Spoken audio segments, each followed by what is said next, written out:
예레미야 29장은 바벨론 포로로 끌려간 백성들에게 보낸 예레미야의 편지입니다. 지금까지 예레미야는 예루살렘에 남아있는 사람들에게 예언했습니다. 왕과 지도자들, 백성들에게 회개하라, 하나님의 심판을 받으라 촉구했습니다. 그런데 이번 29장에서는 바벨론으로 이미 포로로 끌려간 백성들에게 전하는 말씀입니다. 당시에 바벨론 공격을 받아서 이미 포로로 끌려간 백성들이 많았습니다. 새롭게 끌려간 지역에서 어떻게 살아야 할지 방향을 잃고 방황하고 혼란스러워하고 있었습니다. 참 절망적이고 당황스러운 상황 가운데 처해 있었습니다. 이들에게 하나님의 말씀으로 어떻게 살아야 할지 방향을 가르쳐 줍니다. 크게 세 가지 말씀을 전합니다. 그곳에서도 하나님을 예배하면서 삶의 목표를 가지고 하나님의 보호하심 가운데 안정되게 살아가도록 말씀으로 격려합니다. 먼저 첫째로 바벨론 지역에서 정착해서 잘 살라 말씀합니다. 4절로 14절에 이 본문이 나옵니다. 비록 포로로 그 지역에 끌려갔지만 바벨론 땅 또한 그 포로된 지역 또한 하나님께서 주신 곳이고 보내신 땅입니다. 그곳에서 결혼하여서 자녀도 낳고 그 땅에서 소산을 얻어서 먹고 살아라 합니다. 심지어는 바벨론의 평화를 위해서 기도하라고 합니다. 자신의 나라 민족을 멸망시킨 적의 나라입니다. 그런데 그곳 바벨론이 평안해야 그 가운데서 이스라엘 백성들도 번성하면서 살 수 있기 때문입니다. 주님께서 때가 되면 그곳에서 들어서 다시 불러 모으실 것이니까 살 동안은 바벨론에 잘 정착해서 살아라 하십니다. 오늘날 이 세상도 마찬가지입니다. 이 세상은 악하고 공중권세 잡은 자의 통치 아래 놓여 있습니다. 각종 불의와 부도덕이 만연하고 하나님을 대적하는 문화가 충만합니다. 우리는 이 땅에서 살아가되 하늘 본향을 소망하면서 이방인의 심정으로 살아갑니다. 당시에 바벨론에 끌려갔던 이스라엘 포로와 비슷한 점이 있습니다. 하지만 그와 동시에 이 땅은 하나님께서 우리에게 허락하여 주신 삶의 터전이기도 합니다. 이 땅 또한 하나님의 선하신 통치 가운데에 놓여 있습니다. 만물을 창조하시고 다스리시는 하나님께서 이 땅을 지금도 다스리시고 계십니다. 우리는 이 땅에서 세상 사람들과 함께 번영을 누리고 결혼해서 아이도 낳고 소산도 거두고 즐거움을 누리면서 우리에게 맡겨주신 이 시간을 보내야 합니다. 또한 우리는 이 땅의 평화를 위해서 함께 기도해야 합니다. 정치적인 안정과 경제적인 번성을 위해서 기도하고 또 필요한 일들을 도우면서 살아야 합니다. 그래야 그 가운데 살아가는 성도들과 이 땅의 교회의 삶도 번성하고 평화를 누리기 때문입니다. 지금 북인도 지역에서 민족 간의 내전이 벌어지고 있고 그 가운데서 우리 그리스도인과 교회들이 많은 핍박과 환난은 당하고 있습니다. 주님께서 전 세계의 여러 분쟁 지역들, 북인도 지역, 우크라이나 지역, 또 그 밖에 우리나라와 세계 곳곳에 안전과 평화를 허락하여 주시도록 기도하고 또 기여합시다. 두 번째 말씀은 예루살렘에 거주하는 민족들, 아직 포로로 끌려가지 않은 그 백성들을 하나님께서 세계 곳곳으로 흩으실 것이다 하는 말씀입니다. 15절로 19절입니다. 지금 바벨론에 먼저 포로로 끌려간 백성들은 큰 낙심 가운데 있었습니다. 나만 하나님의 저주를 받은 것 아닌가? 지금 예루살렘에 아직 끌려오지 않고 남아있는 저 백성들은 하나님의 보호하심 가운데 안전하게 살고 있는 것 아닌가? 상대적인 박탈감을 느끼면서 살 수 있습니다. 그렇지 않습니다. 오히려 그들은 포로로 끌려가서 하나님의 심판을 받으라 한 하나님의 말씀을 순종하지 않은 자들입니다. 그래서 더 큰 심판과 저주 가운데 놓일 것이다 말씀하여 주십니다. 먼저 포로로 끌려간 백성들이 차별 대우를 당하는 것이 아니라 오히려 하나님의 보호하심 가운데 회복과 소망의 공동체를 이루어 살고 있다 하면서 위로해 주시며 인내하라고 격려해 주십니다. 세 번째로 거짓 선지자들에게 현혹되지 말라 하십니다. 20절로 32절입니다.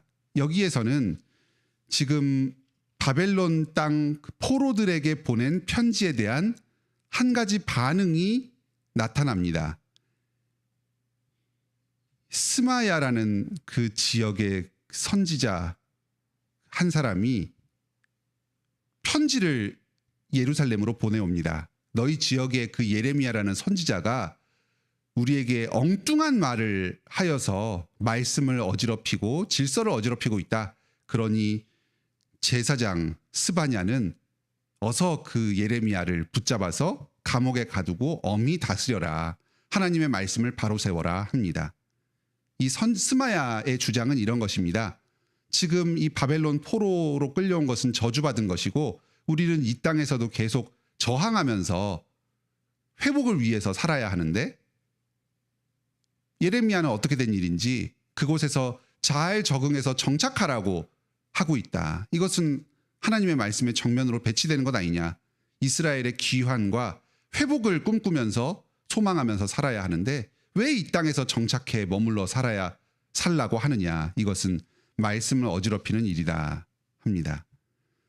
지금도 바벨론 지방에서는 이런 스마야와 같은 거짓 선지자들이 활동하고 있습니다. 예레미야가 참된 하나님의 말씀을 전하고 있는데 그것을 오히려 거짓된 복음이다 하면서 공격하는 거짓말하는 선지자들이 있습니다. 여기 21절에서는 이미 시드기야 아합이라고 하는 그 이스라엘과 유다의 왕의 이름과 동명이인인 선지자들이 하나님의 저주를 받았습니다. 이들이 하나님의 큰 심판을 받아서 멸망하게 될 것이다 하고 가르쳐 줍니다. 그리고 지금 24절에서는 이 스마야와 같은 거짓된 복음을 전하는 또 다른 사람이 지금도 활동하고 있습니다. 바벨론에 맞서서 싸워라. 하나님께서 예루살렘을 복주시고 이제 곧 회복시키실 것이다 하는 헛된 소망을 가르치면서 회개를 가로막고 있습니다. 거짓된 복음을 전하는 거짓 선지자들입니다. 하나님께서 이들을 심판하실 것입니다.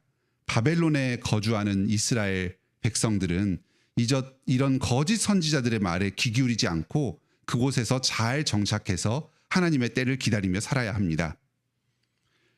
지금도 오늘날 이 신자들이 세상에 적응해서 안정되게 살아가는 것을 가로막는 거짓된 복음이 있습니다. 극단적인 세대주의 종말론자, 또 제세례파적인 세상과 구별되어서 그리스도인만의 거룩한 공동체를 이루며 살아야 한다. 이런 좀 잘못된 관점을 가르치는 사람들이 있습니다. 그리스도인들이 이 세상에 적응해서 열매 맺지 못하도록 이 세상은 악하니까 극단적으로 고립되어서 살아가라. 이런 주장들이 지금도 하는 사람들이 있고 여기에 또 영향을 받는 성도들도 있습니다. 이것은 하나님의 뜻에 맞지 않습니다. 이 세상 속에서 정착해서 적응해서 살아가되 이 세상과 구별되어서 살아가는 것, 이 이중적 정체성 속에서 살아가는 균형을 잘 잡아야 합니다. 오늘도 다시 오실 그리스도를 소망하면서 세상에서 열매 맺으며 또 세상과 구별되어서 거룩한 삶을 살아가는 여러분들이 다 되시길 바랍니다. 함께 기도하겠습니다. 하늘에 계신 우리 아버지, 하나님께서 예레미야 선지자를 통해 이 바벨론 포로로 끌려간 백성들에게 그곳에서 열매 맺으며 주님의 때를 기다리며 살라고 위로해 주셨습니다. 오늘도 마찬가지입니다. 포로된 이 세상에 포로로서 살아가는 저희의 그 슬픔과 어려움들이 있습니다. 하나님을 섬기며 주님의 거룩한 백성으로 마음껏 예배하고 또 순종하며 살아가고 있지만 이 세상의 그 타락과 악 가운데 살아가면서 여러 가지 현실적인 제약이 있고 주님 뜻대로 살지 못하는 어려움들이 있습니다. 하지만 주님께서는 이 땅 또한 저희에게 허락하여 주셨고 이 땅에 저희를 보내셨습니다. 저희는 저희의 이 현실 가운데 잘 정착해서 살아가며 이곳에서 하나님 나라를 이루고 또 열매 맺으며 영광 돌리며 살아야 합니다. 또 그와 동시에 우리의 소속이 이 땅에 있지 않고 하늘 본향에 있음을 기억하면서 예수 그리스도의 재림을 소망하면서 구별된 자로 살아가야 합니다. 이런 두 가지의 서로 다른 정체성을 균형을 잘 잡으면서 살아갈 수 있도록 저희에게 지혜를 허락하여 주시고 능력을 허락하여 주시옵소서. 이 세상에 속하여서 이 세상의 평화를 위해서 기도하며 또 기여하며 살아가되 그와 동시에 다시 오실 예수 그리스도의 재림을 소망하면서 준비하면서 살아가는 자들이 다 되게 하여 주시옵소서. 저희 교회를 불쌍히 여겨주시어서 이 땅 가운데 평화와 안정을 허락하여 주시옵소서. 북인도 지역의 내전으로 말미암아서 많은 그리스도의 교회와 성도들이 핍박당하고 있습니다. 어서 빨리 그 지역의 분쟁을 멈춰주시고 평화와 안정을 회복시켜 주시어서 성도들이 자유롭게 예배하고 전도하면서 살 수 있게 하여 주시옵소서. 또 우크라이나와 북한과 그 밖에 세계 여러 곳에 그 분쟁 지역들, 복음의 자유가 가로막혀 있는 지역들, 주님 역사하여 주시어서 이 땅의 그 죄악의 통치를 멸하여 주시고 하나님의 나라, 그리스도의 나라를 이 땅 가운데 계속해서 확장시켜 주시옵소서. 주님께서 저희에게 허락하여 주신 이 일상이 거저된 것이 아니라 하나님의 크신 은혜 가운데 붙들어 주심으로 저희에게 주어진 것임을 늘 기억하면서 어떠한 상황 가운데서도 기뻐하고 감사하면서 소망 가운데에 저희에게 주어진 일들을 해나가며 열매 맺을 수 있도록 인도하여 주시옵소서. 저희의 모든 필요와 간구를 주님께 구하오니 주님께서 저희의 기도를 들으시고 응답하여 주시옵소서. 무엇보다도 어려움 가운데 놓여 있는 우리 성도들의 믿음을 붙잡아 주시고 항상 감사와 소망 가운데서 굳세게 주어진 일들을 해나가게 복내려 주시옵소서. 오늘도 저희의 모든 삶을 통해 주님께 영광 받아 주시옵소서. 예수님의 이름으로 기도드립니다. 아멘. 오늘도 은혜로운 기도 시간 되시길 바랍니다.